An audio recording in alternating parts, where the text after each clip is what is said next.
Bismillahirrahmanirrahim. Assalamualaikum warahmatullahi wabarakatuh. Perkenalkan, nama saya Muhammad Ishak Jailani dengan NIM S1S120042.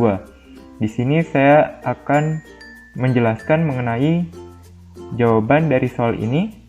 Jadi di sini ada soal dan sudah terdapat jawabannya, tapi saya di sini hanya akan menjelaskan mengapa jawabannya itu seperti ini. Nah, soal pertama itu dari contoh 1 di atas, bagaimana aturan untuk menggerakkan bidak, kuda yang berada di posisi awal, dan jenderal yang berada di posisi C2, di mana terdapat pion di depannya, yaitu posisi C3. Oke, jadi saya tulis dulu sintaksnya ini. Untuk soal nomor 1,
baik, di sini saya sudah menuliskan seluruh sintaks yang ada di sini.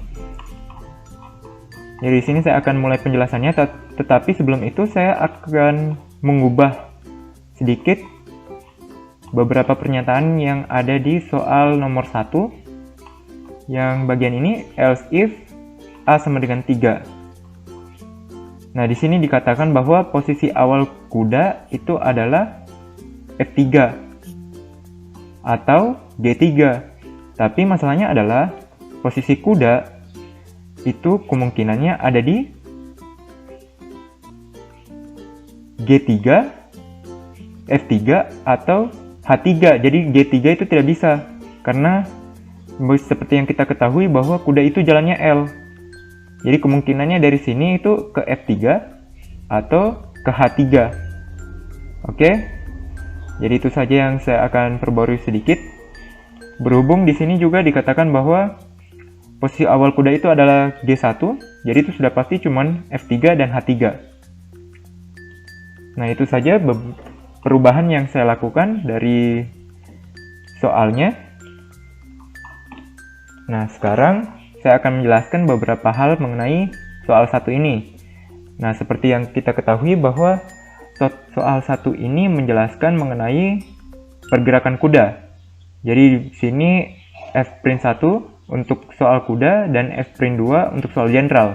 Jadi di sini dimasukkan inputan soalnya, kita mau soal berapa. Jika kita pilih soal 1, berarti akan menampilkan soal kuda yang ini. Nah, jika kita memasukkan soal 2, itu akan tertampil soal mengenai jenderal. Nah, jadi kita run dulu saja. Saya nyalakan dulu command window-nya.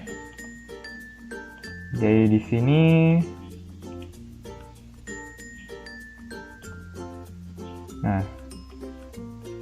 saya run. Jadi saya masukkan soal 1 gitu. Soal kuda 1. Nah, posisi awal kuda adalah G1. Nah, jika saya masukkan tujuan kuda, di sini saya inputkan tujuan kuda. Misalkan saya inputkan tujuan kuda itu F3. Nah, kuda sekarang berada di posisi F3. Jadi sini juga ditampilkan F'F, kuda sekarang berada di posisi display A. Jadi ditampilkan variabel A. Di sini juga kan variabel A F3. Nah, kalau misalkan saya masukkan H3. Nah, ini juga sama. Berarti kuda sekarang berada di posisi display A, yaitu H3. Oke. Nah, kalau misalkan saya jalankan di tempat lain begitu. Jadi saya tampilkan itu, misalkan kan di sini jalannya kuda kan hanya bisa F3 dan H3. Tapi kalau misalkan saya jalankan ke E2. Jadi E2, misalkan E2. Nah, kuda tidak bisa berjalan ke posisi E2 karena ada bidak lain atau tidak sesuai aturan. Nah, ini seperti ini dia. Jadi yang bisa itu hanya if A sama dengan F3 dan else if A sama dengan H3. Nah, jika bukan F3 atau H3, itu dia akan bilangkan bahwa kuda tidak bisa berjalan ke posisi E2 karena ada bidak lain atau tidak sesuai aturan. Nah, setelah itu kita harus menuliskan kata N ketika sudah selesai dalam kondisi if. Nah, itu saja untuk soal nomor 1. Baik, sekarang kita masuk ke soal general. Jadi saya run dulu. Di run, saya masukkan nomor soal 2. Nah, di sini saya printf posisi awal general adalah C2. Nah, /n-nya ini untuk memberikan baris baru sehingga kalimat selanjutnya itu terbentuk di baris baru. Nah, selanjutnya untuk C2 sama dengan 1 itu berfungsi sebagai boolean. Kalau MATLAB, booleannya itu bukan true atau false, tapi dia 1 dan 0. Kalau 1 itu berarti artinya true, dan 0 itu artinya false. Nah, jadi di sini berhubung saya gunakan C2 sama dengan 1, berarti C2-nya itu true. Jadi posisi awal general itu adalah C2. Nah, selanjutnya itu diinputkan posisi tujuan general itu ada di mana. Nah, selanjutnya ini ada tanda kutip S. Kalau kalian perhatikan di sini ada tanda kutip S yang artinya adalah inputan ini harus bentuknya itu string. Oke. Jadi ya bentuknya nanti di-convert menjadi string. Nah, selanjutnya saya inputkan dulu, misal saya masukkan dulu di C3. Nah, jadi di sini saya sudah masuk ke dalam kondisi if yang ini. Kondisi if B sama dengan C3. Nah, selanjutnya if C2 sama dengan 1.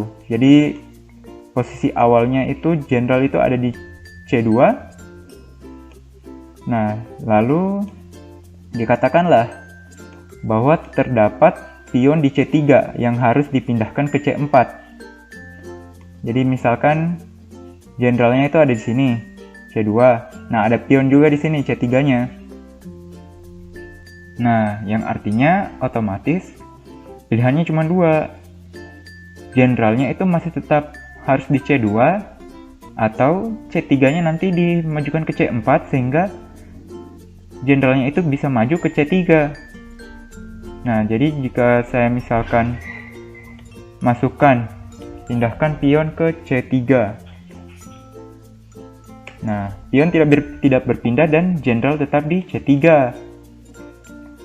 Nah, kalau misalkan saya ulangi lagi, saya masukkan posisi tujuan general itu C3 dan saya pindahkan pion. Nah, pionnya itu ke C4. Misalkan saya pindahkan ke C4. Nah, pion telah berpindah ke C4 dan general ini dimajukan ke C3. Nah, ada juga salah satu kondisi lain di mana kita masukkan pionnya itu bukan C3 atau C4.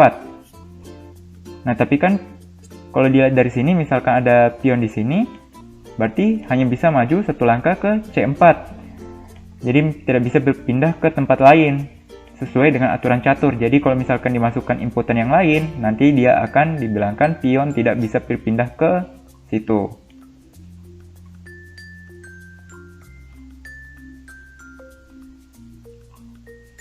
Nah, selanjutnya kalau misalkan kita tes yang ini, kalau yang ini itu artinya bahwa ini posisi awalnya itu bukan C2. Kalau yang ini,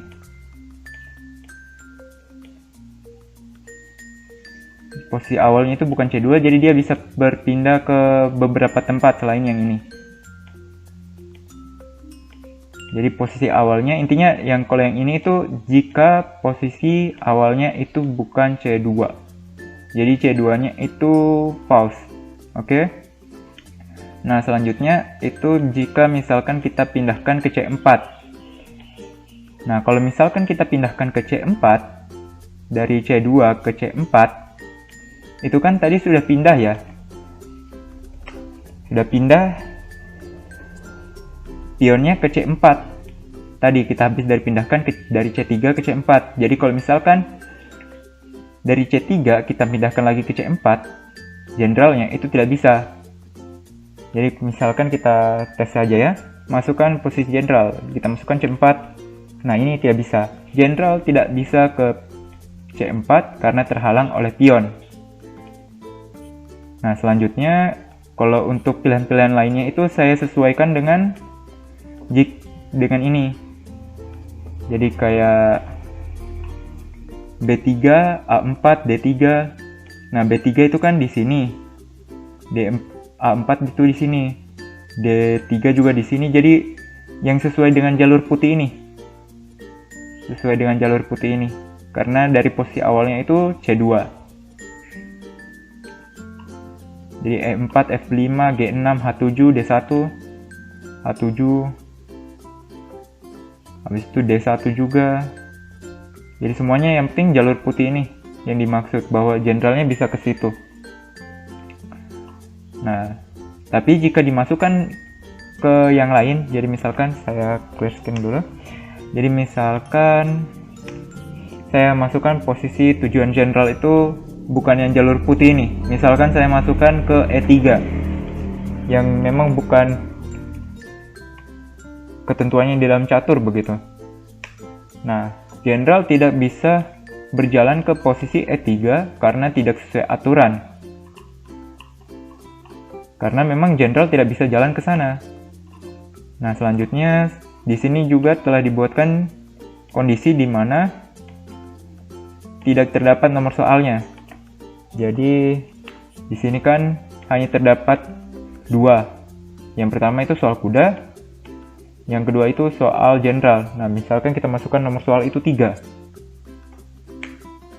Nah, ini akan di-printkan bahwa nomor soal itu tidak ada.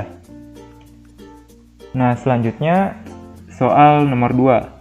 Dari contoh 2 di atas, bagaimana dapat mengisi 2 liter air ke tempat yang berkapasitas 4 liter? Jadi misalkan ada 2 tabung di sini, ada 2 galon, ada 2 bejana, yang dimana satunya itu dapat menampung 4 liter air dan satunya lagi dapat menampung 3 liter air. Nah, di sini yang dimaukan bahwa di galon yang di ember yang 4 liter itu terisi 2 liter air, dan di ember yang dapat memuat 3 liter ini tidak menampung air setetes pun, jadi 0 liter lah istilahnya. Jadi di sini 2 liter, di sini 0. Nah, di sini saya menggunakan beberapa aturan yang ada di dalam ini. Jadi kita langsung saja buka aturan yang saya telah buat untuk menghasilkan 2 liter pada ember 4 liter dan 0 liter pada ember yang dapat menampung 3 liter. Baik, disinilah aturan yang saya buat sesuai dengan yang ada di sini. Jadi jika di sini pertamanya itu gelas A itu 0, gelas B itu 0. Di sini gelas A-nya itu yang 4 liter dan gelas B-nya itu yang 3 liter. Nah, berarti aturan pertama yang dilakukan itu adalah yang nomor 2, yaitu isi penuh gelas yang 3 liter, 3 galon. Lalu di sini berarti gelas A itu sudah 0, masih 0, dan gelas B itu sudah jadi 3. Nah, lalu kita lakukan aturan yang nomor 9, yaitu tuangkan seluruh air dari gelas 3 liter ke gelas 4 liter. Jadi dituangkanlah semuanya ke sini. Jadi gelas A sekarang 3 dan gelas B 0. Nah, lalu dilakukan lagi aturan yang nomor 2. Isi penuh gelas yang 3 liter. Jadi di sini 3, sekarang di sini 3. Nah, lalu lakukan aturan nomor 7, yaitu tuangkan air dari gelas yang 3 3 ke gelas 4 liter sampai gelas 4 liter itu penuh. Nah, kalau misalkan kan sudah sampai penuh, sudah sampai 4, berarti yang gelas B itu kan sisa 2. Nah, sekarang kita lakukan yang langkah kelima, yaitu kosongkan gelas yang 4 liter. Jadi sini sekarang 0, gelas A-nya sudah 0, dan gelas B-nya itu masih 2. Lalu aturan yang kita lakukan lagi itu adalah yang nomor 9, yaitu tuangkan seluruh air dari gelas 3 ke gelas 4. Jadi dituangkanlah dari gelas B ke gelas A, sehingga sekarang gelas A itu sudah ada 2 liter dan gelas B itu 0. Dan inilah yang solusi yang kita inginkan. Nah, sekarang bagaimana caranya kita masukkan itu ke dalam script yang ada di MATLAB? Nah, ini saya sudah ikuti dari yang ada di sini.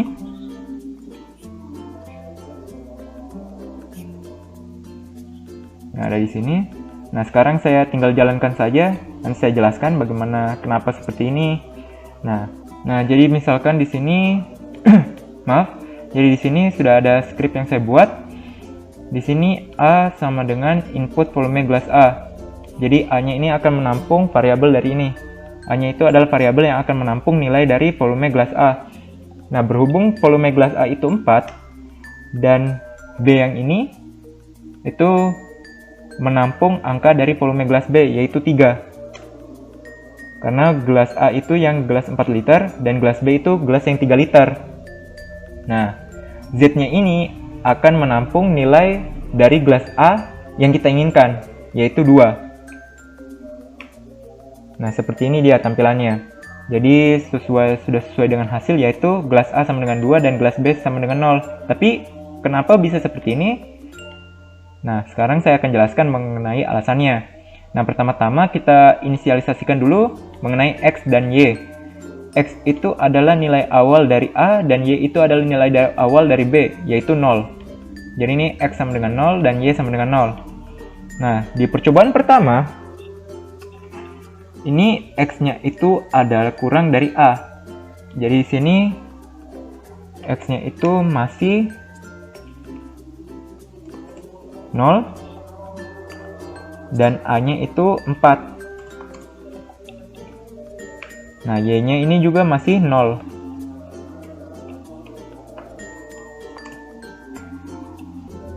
Nah, jadi di sini apakah 0 kurang dari 4? Ya. Dan Y sama dengan 0? Nah, itu kan jawabannya ya juga. Jadi masuklah di sini. Y sama dengan B. B-nya itu berapa? B-nya itu 3. Jadi sekarang Y-nya itu sama dengan 3. Jadi akhirnya di-printlah gelas A sama dengan 0 dan gelas B sama dengan 3. Yang ini. Oke. Nah, jika X lebih besar dari sama dengan A, jika 0 lebih besar dari sama dengan 4, nah itu kan berarti belum masuk kondisi yang ini ya. Berarti kita langsung lurus saja ke sini. Nah, langkah selanjutnya itu mengenai temp. Temp ini nanti untuk menyimpan data dari X. Nah, tempnya itu kan sekarang sama dengan X, yaitu sama dengan 0. Berarti di sini juga X sama dengan X tambah Y. 0 tambah 3. Jadi X-nya sekarang sama dengan 3. Jika X lebih besar dari 4 atau A, tapi ini juga belum masuk kondisi yang ini karena X-nya masih 3. 3 lebih besar dari 4 kan tidak. Berarti masuk lagi ke sini. Nah, sekarang Y-nya itu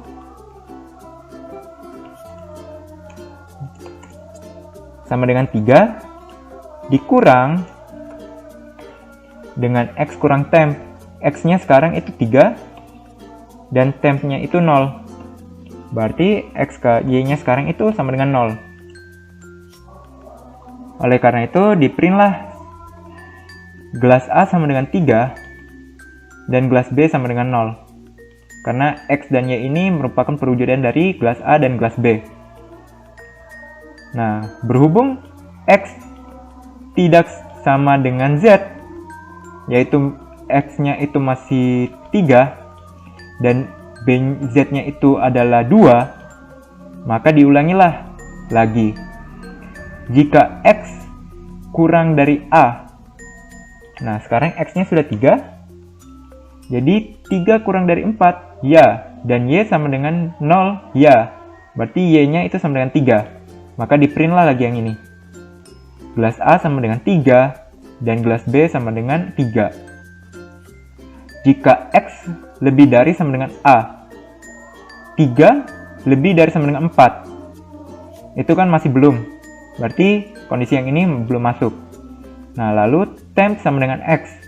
X-nya sekarang berapa? 3, berarti temp sama dengan 3 juga. Lalu X sama dengan X tambah Y. Nah, 3 ditambah 3 sama dengan 6. Berarti sekarang X-nya itu 6. Lalu, di sini, jika X lebih besar dari A, jika 6 lebih besar dari 4, maka X sama dengan A. Berarti sekarang, X-nya itu sama dengan 4. Nah, Y sama dengan Y kurang X kurang temp. Nah, Y-nya itu berapa? 3. X-nya tadi berapa? 3 juga. Nah, lalu dikurang, sekarang X-nya itu 4. Nah, tempnya itu yang 3 dari sini. Kan X-nya sudah jadi 4 ya, karena yang X sama dengan A. Berarti 3 dikurang 1 sama dengan 2. Makanya muncullah hasil yang ini. Gelas A sama dengan 4, dan gelas B sama dengan 2. Oke, nah sekarang jika, nah di sini sudah jadi 4 dan di sini sudah jadi 2. Jika X kurang dari A, nah di sini 4 kurang dari 4, berarti sudah false ini. Sudah false, berarti sudah masuk ke kondisi yang ini. Jika X lebih besar dari sama dengan A, jika 4 lebih besar dari sama dengan 4, maka X sama dengan 0. Berarti di sini X sekarang telah menjadi 0. Oleh karena itu, di-printlah lagi yang ini. Gelas A sama dengan 0, dan gelas B sama dengan 2. Nah, lalu masuklah lagi yang ke sini. Temp sama dengan X. Sekarang tempnya itu 0. Karena X-nya juga sudah 0, berarti tempnya juga 0. Lalu X sama dengan X tambah Y. Berarti 0 tambah 2, hasilnya 2. Nah, jika X lebih besar dari 4, atau lebih besar dari A, nah berhubung itu kurang dari A, maka tidak masuk kondisi yang ini. Langsung ke kondisi yang ini. Oleh karena itu, Y sama dengan 3 dikurang, Y sama dengan 2, yang ini, dikurang X. X yang mana? X yang 2. Dikurang 0. Jadi 2 kurang 2 sama dengan 0. Jadi gelas A sekarang itu adalah 2, yang ini, dan gelas B itu sama dengan 0. Jadi keinginan soal untuk membuat gelas A sama dengan 2 dan gelas B sama dengan 0 telah terpenuhi. Baik, itu saja penjelasan dari saya. Saya akhiri dengan ucapan wabillahi taufiq wa hidayah. Wassalamualaikum warahmatullahi wabarakatuh.